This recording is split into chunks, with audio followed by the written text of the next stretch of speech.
about knives a little bit. How do you know if your knife is dull? Well, if cutting vegetables is hard, that's one clue. Here's a pretty sharp knife and a piece of paper. See if you can see that. I can do that with a sharp knife. With a dull knife, no. Sharp knife, tomato. Let's say I want to make slices. Oh, it just starts without me even efforting, right? Dull knife. Oh, it wasn't too dull. Sometimes though, you know, you have to really push hard and you end up squeezing the tomato. So that's one tip. I find that when I'm slicing, if I can't slice scallions without them kind of sticking together, then that's a clue to me that I need to sharpen. So here I am slicing them, but see, each one came out separately. Now hopefully this one will be dull enough to show you what I mean. Well, they're sticking together a little bit. Not the dullest knife. I didn't want to didn't have too much of a dull knife around. But anyway, you get the idea. If you have a sharp knife, cutting your vegetables is really a pleasure. Don't be afraid of a sharp knife. A sharp knife is actually safer because you're not having to push and you're just letting the knife do the work. A dull knife is actually much scarier. So let's talk about different kinds of knives just for a second. Rinse this off.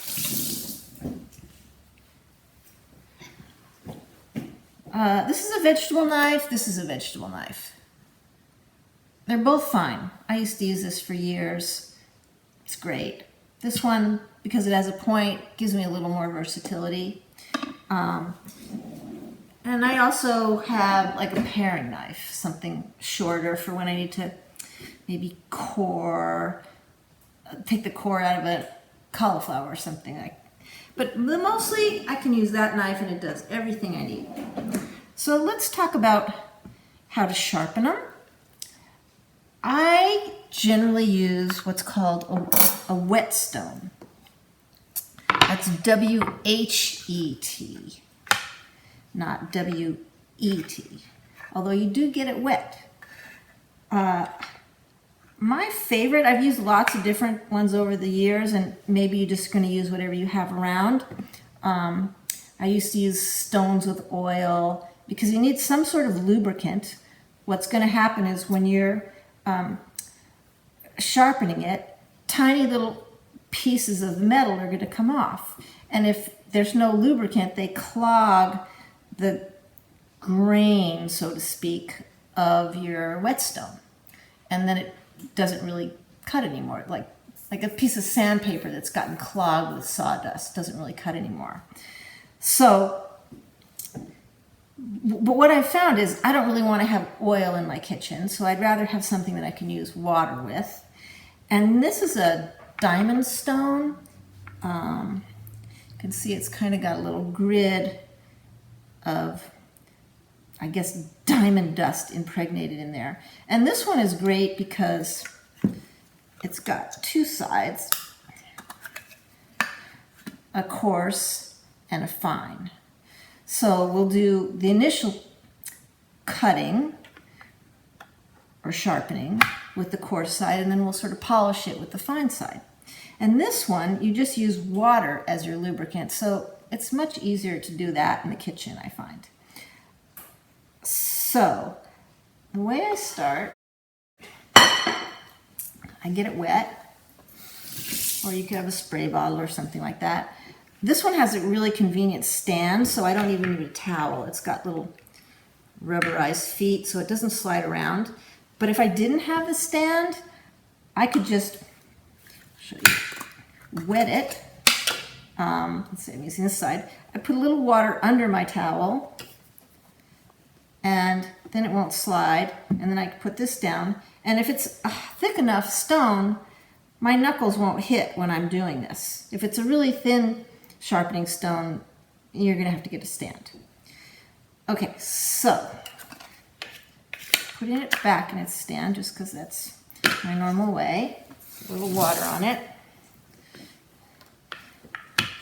So I guess I'm gonna sharpen the duller one.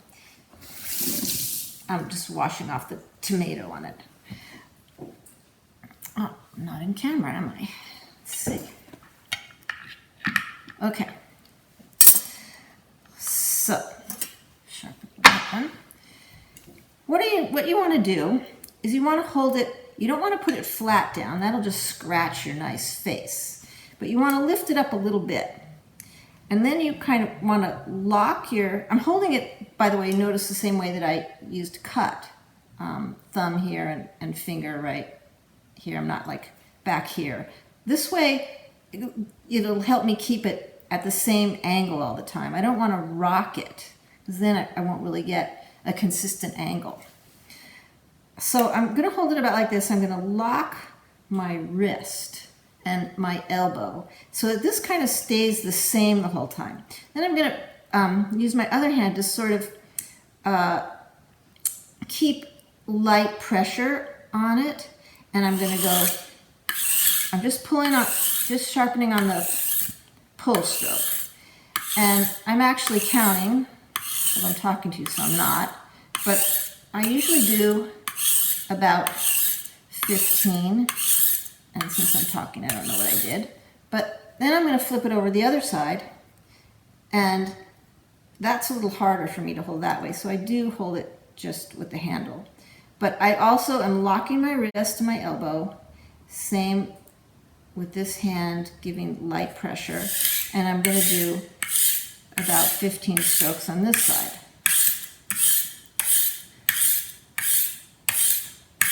I know that wasn't 15, but I'm talking. So then I'm going to repeat that. I'm going to do it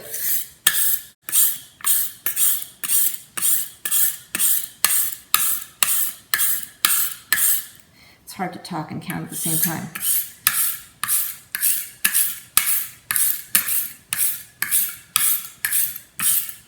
Okay, by the way, one way that I know that a knife is dull, besides the tomato or the paper test, is I take it like this, just lightly drop it onto my thumb, and if it bites in my thumbnail, that tells me it's got a little bit of an edge, which I want. Sometimes when I let it go, you know, if I'm lazy and not sharpening, I'm just going to show you with the back of my blade, it just slides right off. And that tells you it's just dull.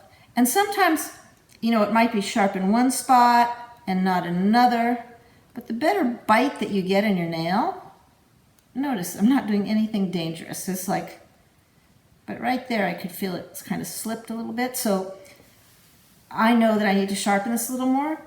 Also, another thing I can do is sometimes align the cutting edge with the light so you can look down it, and sometimes you can just see if there's a tiny little nick, or you could just see where maybe it's not as shiny as the other part, and that will indicate to you also that part needs some work. So I'm going to do this a few more times.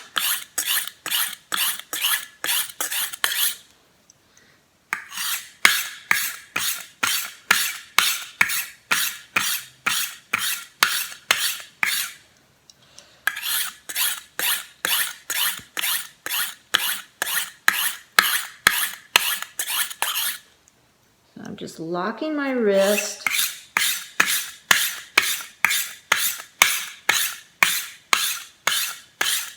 So I'm lifting it up each time, and I'm starting just on the pull stroke.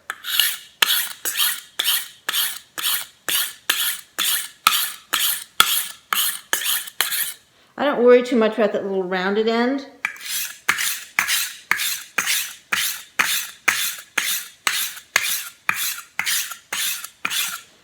Now, if I had a knife like this, which is my go-to knife these days, it's not completely straight, it's got a slight curve, So in this case, I'm not going to do this on the coarse side, but I would sort of do I'd kick my elbow out a little bit so it gets a slight curve, so I'm following the curve more.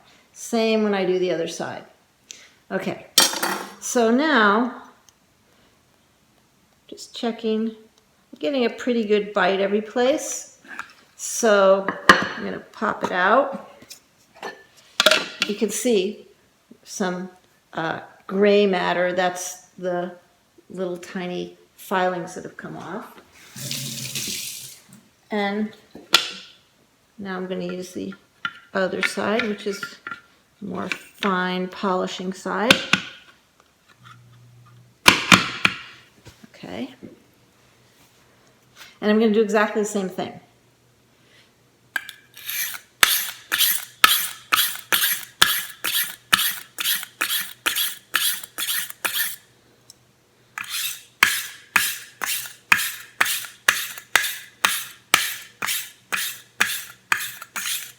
And I can already see that that edge is shiny now. If I get it, you probably can't see because who knows how the light is there. But from where I am, it looks nice and shiny and even the whole way.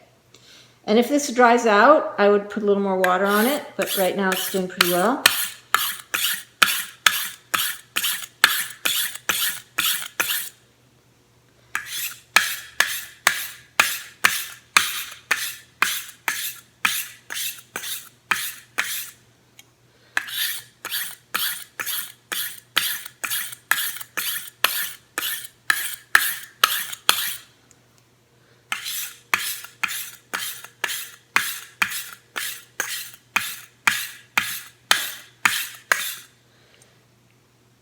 Okay, so this angle is, I'm going to guess it's 15 or 20 degrees off the top.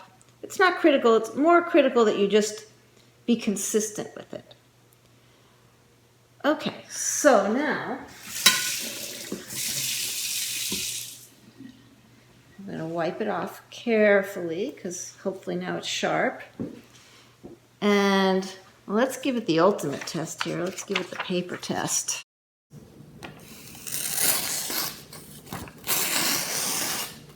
Better. Okay. And the tomato test.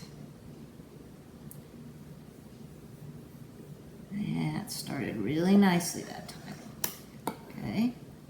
And let's do the scallion test just because we can.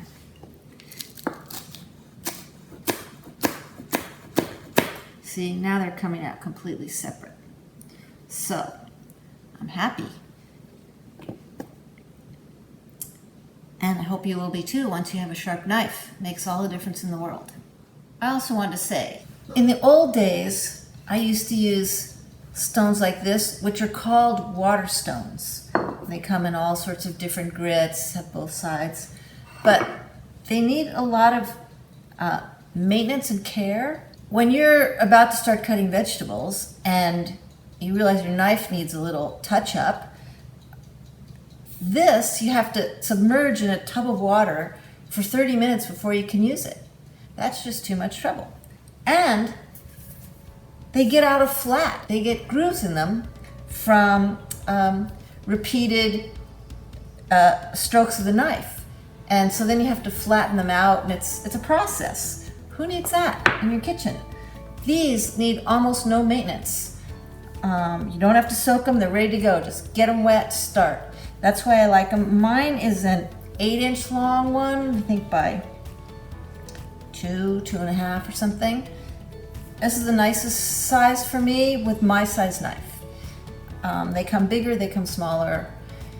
Just really depends on what you want to spend. So, that's my spiel about whetstones. Hope that helps.